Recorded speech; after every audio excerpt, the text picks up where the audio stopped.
Welcome to Commercial Property Deep Dive by Eureka Business Group. In each episode, we break down the essentials of managing commercial properties with expert advice and actionable tips. Let's dive right in. Welcome back, listeners. We're diving deep today, you guessed it, into industrial lease negotiations. We're talking about how to score that perfect lease, whether you're just starting out or you've been around the block a few times. Now, we've got some great material to unpack today. Reports, articles, you name it. And one thing really jumped out at me. Getting ready for this, I was struck by how crucial market dynamics are. It's not just about having a great property. It's about knowing when to strike, what the market's hungry for. Almost like location meets. Timing. Yeah, you've got to have both. It's kind of like trying to sell a car without knowing what other cars are going for. You could end up way underselling yourself or totally pricing yourself out of the market. So true. So let's unpack that. Market mastery. We hear it all the time, but what does it actually mean for someone who's about to sit down at the negotiating table? The research we've got dives into rental rates, vacancy rates, the nuts and bolts. But how does someone actually use that knowledge to their advantage? Well, think of it like this. You wouldn't walk into a job interview without researching the company, right? Of course not. Yeah. You got to know what they do, what their values are, maybe even stalk their LinkedIn a little. Exactly. Same goes for lease negotiations. Right. You've got to do your homework, understand the market inside and out, know what comparable properties are renting for, how much demand there is, what kind of leverage you have going in. That way, when you're sitting across from that potential tenant, you're not just winging it, you're negotiating from a position of strength. So, knowledge is power. Got it. But let's get practical for a second. How does someone actually go about gathering all that market intel? I mean, is it spreadsheets, late-night Google searches, calling every broker in town? What's the game plan? Well, there are definitely some great online resources out there, like commercial real estate listing websites. Those can give you a good snapshot of what's available, what features are in demand, and what kind of rent landlords are asking for. So I can basically play real estate voyeur from the comfort of my couch. Pretty much. But of course, there's nothing like getting out there and seeing things firsthand. Oh, like actually visiting competitor properties.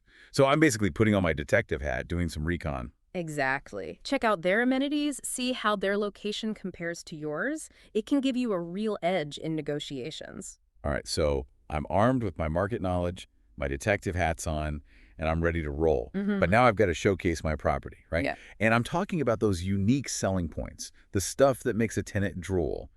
The research we've got lays out a pretty tempting list.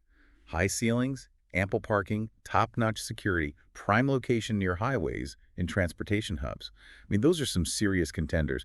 What are some other features that make an industrial property stand out in your experience? Well, those are all fantastic selling points, no doubt. But here's the thing. It's not just about listing features, it's about understanding how those features translate into real benefits for the tenant. So it's not just, look how high my ceilings are. It's more like, imagine all the inventory you could store with those ceilings. Right. You're not just selling space, you're selling efficiency, cost savings, maybe even increased productivity. The same goes for something like ample parking. It's not just a perk. It can be a game changer for a tenant with a large workforce or frequent deliveries. Right. It's all about making those connections, showing the tenant how your property aligns with their needs, their operations, even their long-term goals. Speaking of goals, the research we've got touches on some classic landlord objectives. Yeah. Maximizing rental income, securing those long-term leases. Those are always top of mind, right? Absolutely. But let's not forget about the tenants' objectives. They've got their own goals and challenges. Maybe they're looking to expand their operations, streamline their logistics, or even attract top talent with a cool workspace. If you can demonstrate how your property can help them achieve those goals, you're not just making a deal, you're forging a true partnership. It's like you're not just selling a product, you're solving a problem. Exactly. And that's where understanding the tenant's needs becomes absolutely crucial. And that's actually a perfect segue into the next piece of this puzzle. Let's talk about it. The research emphasizes really getting to know your potential tenant, doing your homework, understanding their business inside and out. It's like being a detective, right? Ooh, I love good mystery. You've got to gather clues, figure out what makes this tenant tick, what kind of equipment do they use, how much space do they really need, what are their growth plans, are there any specific features that are make or break for their operations? That makes me think about those hidden pain points, the things a tenant might not even tell you directly. But if you can uncover them, Those are golden opportunities, right? 100%. Imagine you discover that a tenant is struggling with logistics because their current warehouse is miles from any major highways.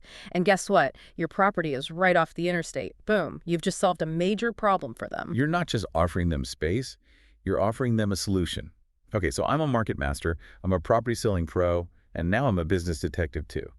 What's the next move in this negotiation game? That's where things get interesting. Now it's all about finding that sweet spot between flexibility and firmness. The art of the deal. I love it. And the research even throws out this intriguing question. Would you budge on the rent for a dream tenant who's ready to sign, say, a 10-year lease? Tough call. I'm not sure what I'd do. That's a perfect example of where flexibility can be a strategic move. Maybe you're willing to negotiate on that initial rent if it means locking in a long-term tenant, someone who's stable, reliable, and willing to commit to your property. Right, it's a long game. Yeah. And speaking of sweetening the deal, the research also talks about using incentives, things like offering a rent-free period or contributing to tenant improvements. I imagine those can be pretty persuasive, especially in a competitive market. Absolutely. And remember all that market research we talked about? That comes in handy here. Knowing how competitive your market is will help you figure out what kind of incentives are necessary to attract those top-tier tenants. So it's about being strategic, understanding what the market will bear, and then tailoring those incentives to fit the specific tenant and the situation. But of course, no matter how smooth the negotiation is, it all boils down to that signed lease agreement, right? That's where the rubber meets the road. Absolutely. That lease agreement is your safety net, your protection, your blueprint for a successful landlord-tenant relationship. Okay, so let's break it down. What are the essential elements every lease agreement should include? The research lists a whole bunch, so I'm all ears. All right. Well, first and foremost, you've got to nail down those rent and security deposit details. The nitty-gritty, how much, when it's due, all that good stuff. Then you've got the lease duration and renewal options. This is where you determine how long this partnership is going to last, whether it's a short-term arrangement or a long-term commitment. And of course, you need clear language about maintenance and repair responsibilities. Who's handling what? No room for ambiguity there. Oh, and then there's that use of premises clause, making sure the tenant's activities are aligned with what's permitted for the space. You don't want a metal fabrication shop setting up next to a daycare center. Exactly. You want to make sure the tenant's operations are compatible with the property's zoning and any other regulations. Makes sense. So rent, duration, maintenance, use of space. What else are we missing? Well, you can't forget about insurance requirements. Both you and the tenant need to be adequately protected. Right. And the research even mentions those default and termination clauses. Mm-hmm. Not the most fun topic, but definitely necessary. What if things go south? You need to be prepared. It's all about anticipating those what-if scenarios, Yeah. Having a clear process for handling them. Honestly, a well-drafted lease agreement can often prevent those situations from happening in the first place. It's like having a good set of blueprints before you start building a house, making sure everything is structurally sound from day one. Great analogy. And speaking of seeking expert advice, I highly recommend having a legal professional review your lease agreement before you finalize anything. Solid advice. We've covered so much ground already. Market dynamics, property strengths, tenant needs, the lease agreement itself. This is turning into quite the deep dive. A deep dive indeed. But hey, that's why we're here, to equip you with all the knowledge you need to navigate these negotiations like a pro. Exactly. And speaking of essential tools, the sources really emphasize the importance of communication and patience throughout this whole process. Seems simple enough, but I have a feeling there's more to it than just firing off emails and tapping your fingers waiting for a response. You hit the nail on the head. It's about building a genuine rapport with your potential tenant, being transparent about your expectations, and truly listening to their concerns. Think of it as a collaborative conversation, not a battle of wills. So it's not just about stating your terms, it's about explaining the why behind them. And I bet being a good listener can reveal some valuable insights too. Absolutely. Active listening is key. When a tenant raises a concern, don't just dismiss it. Instead, dig deeper. Ask clarifying questions. Try to understand the motivation behind their request. That's how you build trust and find solutions that benefit both sides. Makes sense. And patience. Well, I'll admit that's not always my strong suit. Any tips for staying cool, calm, and collected when negotiations get a bit heated? Patience is a virtue in negotiation, especially when you're dealing with complex industrial leases. Remember, it's a process. There will be back and forth, counteroffers, and maybe even a few moments of frustration. But keeping a cool head and maintaining professionalism will go a long way toward reaching a successful outcome. Sometimes you just need to take a deep breath and remember it's a marathon, not a sprint. The sources also mention knowing when to call in the pros, those real estate brokers, property managers, legal eagles. When should our listener consider waving that help flag? There's absolutely no shame in seeking expert guidance, especially if you're dealing with a particularly complex negotiation or feeling overwhelmed by the process. These professionals bring a wealth of experience and specialized knowledge to the table. They can help you navigate those tricky legal issues, draft airtight agreements, and even act as mediators if negotiations hit a snag. I love that. A mediator. Sometimes you just need a neutral third party to step in and smooth things over, help everyone find that common ground. Exactly, and their expertise can save you time, money, and a whole lot of stress in the long run. Okay, so we've talked about communication, patience, and knowing when to call in reinforcements. What's the final piece of the puzzle when it comes to mastering these industrial lease negotiations? The research wraps things up with a crucial reminder: staying updated on those ever-changing legal and regulatory landscapes. The world of commercial real estate is constantly evolving, and you need to keep pace to protect your interests. Ugh, the legal stuff. It's not exactly the most exciting topic, but I know it's important. What kind of changes should our listener be keeping an eye out for? Think zoning laws, environmental regulations, building codes, anything that could impact your lease agreement and your property's compliance. You don't want to be caught off guard by a new regulation that suddenly renders your lease terms unenforceable. That would be a nightmare. So how does someone stay on top of all this ever-changing legal mumbo-jumbo? Any suggestions? There are a few key strategies. First, subscribe to industry publications and newsletters that focus on commercial real estate law. They'll keep you informed about the latest legislative updates and court rulings. Another great option is joining professional organizations for property owners and managers. They often provide educational resources, workshops, and networking opportunities to keep you in the loop. It's like having a direct line to the experts. They do all the heavy lifting of staying informed, so you can focus on the actual negotiation. Exactly. And the more you learn, the more confident you'll become in your negotiation skills. Knowledge is power, especially in this field.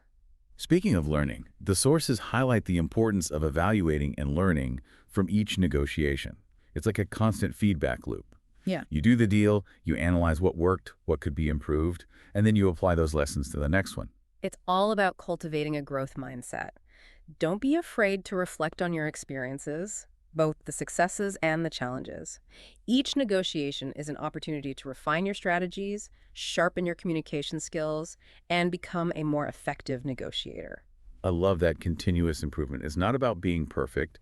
It's about constantly striving to level up your game. Precisely. And this applies not just to lease negotiations, but to any area of business and even life in general. It's a philosophy we can all take to heart. So we've covered a lot of ground here, but before we wrap things up completely, I'm curious. What's one negotiation myth you've encountered that you'd like to debunk for our listener? One common myth is that negotiation is a zero-sum game, meaning one side wins and the other loses. But that's simply not true.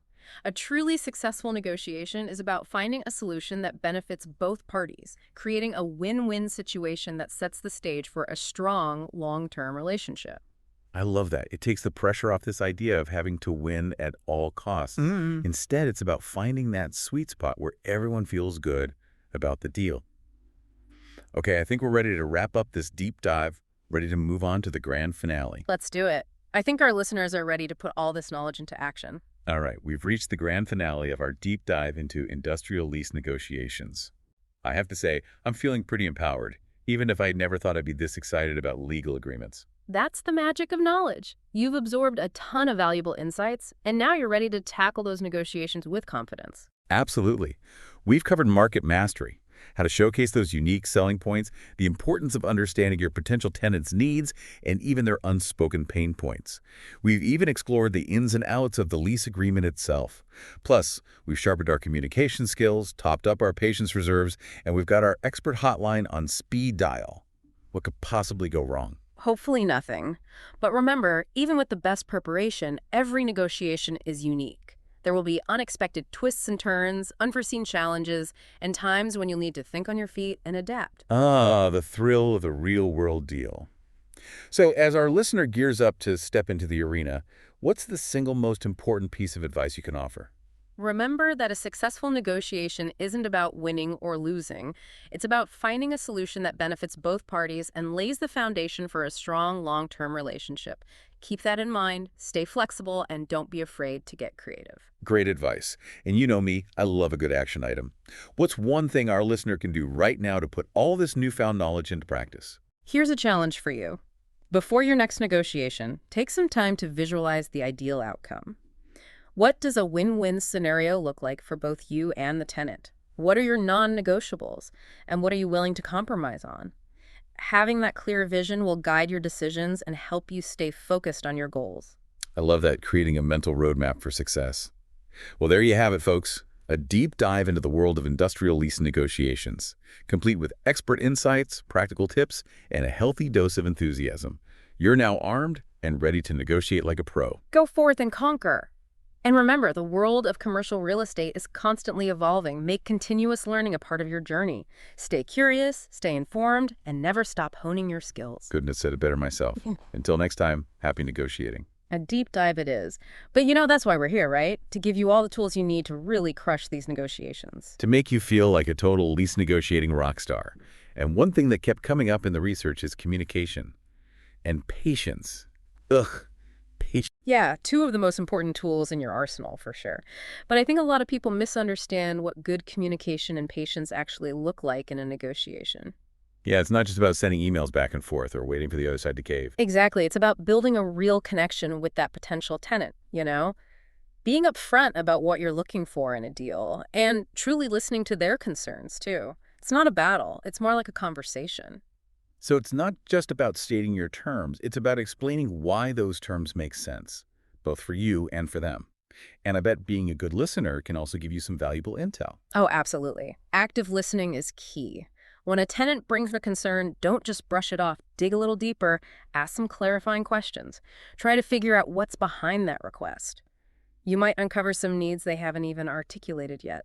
Makes sense. And being able to address those unspoken needs, that's where you can really stand out. But, okay, let's talk about patience for a second. Because I'll admit, that's not my strongest suit.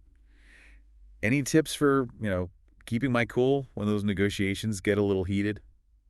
Well, first of all, remember that negotiation is a process. Especially with these industrial leases, things can get pretty complex. There's going to be back and forth, offers, counter offers, maybe even a few moments where you want to pull your hair out. Yeah. But keeping a cool head, staying professional, that's going to get you so much further than getting caught up in the emotions. Easier said than done sometimes. The research also mentions knowing when to call in the pros. Those real estate agents, property managers, lawyers. When should our listener consider waving that white flag and asking for backup? There's zero shame in asking for help, especially if you're feeling overwhelmed or you're dealing with a really complicated negotiation. Those experts, they bring so much experience to the table. They can help you with all those legal details, make sure your agreement is rock solid, and they can even step in as mediators if things get really stuck. I love that mediator. Sometimes you just need that neutral party to come in and smooth things over, help everyone get back on the same page. Exactly. And honestly, their expertise can save you a ton of time, money, and stress in the long run. So true. Okay, we've covered communication, patience, and knowing when to call in reinforcements. What's the final piece of the puzzle when it comes to, becoming a lease negotiating ninja? The research wraps up with a really important reminder, staying up to date on all those legal and regulatory changes. The world of commercial real estate, it's constantly evolving, and you've got to keep pace if you want to protect yourself. Ugh, the legal stuff. Not the most exciting topic, I know, but I get it. So what kind of changes should our listeners be looking out for? Think about things like zoning laws, environmental regulations, building codes, anything that could affect your lease agreement and whether your property is in compliance. The last thing you want is to get blindsided by some new regulation that suddenly makes your lease unenforceable. Talk about a nightmare. Okay, so how does someone actually stay on top of all these legal changes? Is there a secret decoder ring I need? Not quite, but there are a few things you can do. First, subscribe to some industry publications and newsletters that focus on commercial real estate law. Those will keep you in the loop on any new legislation, court rulings, all that fun stuff. Another great option is joining some professional organizations for property owners and managers. They often have educational resources, workshops, networking events, all designed to keep you informed. It's like having a direct line to the experts. They do all the heavy lifting of staying up to date, so you can focus on, actually doing the deal. Exactly. And the more you learn, the more confident you're going to feel when you're at that negotiating table. Knowledge is power, right? And speaking of learning, the research really highlights the importance of, taking a step back after each negotiation and figuring out what you can learn from it. It's like this constant feedback loop. You do the deal, you analyze what worked, what could have been better, and then you apply those lessons to the next one. It's all about having a growth mindset. Don't be afraid to look back at your experiences, both the good and the bad. Each negotiation, it's an opportunity to refine your approach, get better at communicating, and just become a more effective negotiator overall. I love that constant improvement. It's not about being perfect. It's about always pushing yourself to get better. Exactly. And that goes for anything in life, really, Yeah. not just lease negotiations. So true. So we've covered a ton of ground here, but before we wrap things up, I'm curious, what's one big negotiation myth that you'd like to debunk for our listeners? One I hear all the time is that negotiation is this zero-sum game. One person wins, the other person loses. But that's just not how it has to be. A truly successful negotiation, it's about finding a solution that works for both sides. Creating a win-win situation that sets everyone up for a positive long-term relationship. I love that. It takes the pressure off this idea of having to dominate the negotiation. Yeah. Instead, it's about finding that sweet spot where everyone feels good about the deal. Okay, I think we're ready to wrap up this deep dive. Ready for the grand finale. All right, part 3. Grand finale time. And I got to say, I'm feeling pretty good. I could go out there and negotiate a lease right now. See? That's the power of knowledge. We've covered a lot of ground, that's for sure. We have market mastery, those irresistible selling points, becoming tenant whisperers and uncovering their hidden desires, crafting that ironclad lease agreement, brushing up on our communication skills, patience levels. We've even got our expert lifeline on speed dial. Don't forget the expert lifeline. Never hesitate to reach out for help when you need it. But I think you're ready to go out there and handle these negotiations on your own, honestly. Well, I appreciate the vote of confidence, but, even with all this prep, every negotiation is going to have its own curveballs, right? Those unexpected twists and turns that make things interesting. Of course, that's the nature of the beast. But you know what? That's where experience comes in. The more you negotiate, the better you get at handling those curveballs. And remember, you don't have to have all the answers right away. Sometimes it's about being flexible, thinking on your feet, being willing to adjust your approach. Love that advice. So for our listener who's about to step into the ring, what's the one golden nugget of wisdom you'd leave them with? The thing they should always remember, no matter what kind of negotiation they're facing. Remember that negotiation doesn't have to be a fight. It's not about winning or losing. It's about finding that solution that works for both sides, creating that win-win situation where everybody walks away feeling good about the deal. It's about collaboration, right? Finding that common ground. And you know me, I always love a good action step. What's one thing our listener can do right now, today, to really put all this knowledge into practice? Okay, here's your homework. Before your next negotiation, I want you to take a few minutes and really visualize. What does your ideal outcome look like? What does a win-win actually mean in this specific situation? What are your non-negotiables, and what are you willing to be flexible on? So it's like creating a mental roadmap, getting really clear on your goals before you even step into the room. Exactly. That way, you can stay focused, make strategic decisions, and ultimately reach an agreement that you're happy with. I love that. Okay, listeners, there you have it. Your deep dive into the world of industrial lease negotiations. Expert insights, practical tips, even a little pep talk to get you fired up. We covered a lot of ground today, but the learning doesn't stop here. The world of commercial real estate is constantly evolving, so make sure you stay curious, stay informed, and never stop honing those negotiation skills. Couldn't have said it better myself. Until next time, happy negotiating, everyone. Thanks for tuning in to Commercial Property Deep Dive by Eureka Business Group. We hope you enjoyed today's insights. Don't forget to subscribe for more expert tips and real stories to help you navigate the world of commercial property management. Until next time, keep thriving.